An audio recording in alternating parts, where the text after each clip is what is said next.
লেবাননের দক্ষিণাঞ্চলের জাউতার আল শারকিয়া শহরে বড় সামরিক অভিযান চালিয়েছে ইসরায়েলি সেনাবাহিনী। লেবাননের রাষ্ট্রীয় সংবাদ সংস্থা জানিয়েছে, ক্ষেপণাস্ত্রের আঘাতে পুরো দক্ষিণাঞ্চল কেঁপে ওঠে। এর কয়েকদিন আগে ইউনেস্কো ঘোষিত ঐতিহ্যবাহী বিউফোর্ট দুর্গের কাছে শত শত টন বিস্ফোরক ব্যবহার করে হিজবুল্লাহর অবকাঠামো ধ্বংসের দাবি করেছিল ইসরায়েল।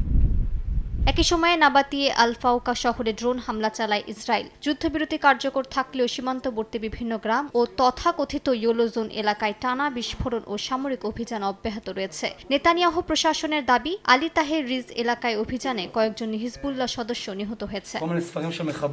লেবাননের সেনাপ্রধান জেনারেল রোডলফ হাইকাল বলেছেন, দেশের প্রতিটি ইঞ্চি ভূমি লেবাননের অধিকার, কোনো অংশে ইসরায়েলের দখল মেনে নেওয়া হবে না। তিনি আরও জানান, শহীদদের আত্মত্যাগ বৃথা যাবে না এবং বাস্তুচ্যুতদের নিজ বাড়িতে ফিরিয়ে আনতে সেনাবাহিনী কাজ চালিয়ে যাবে।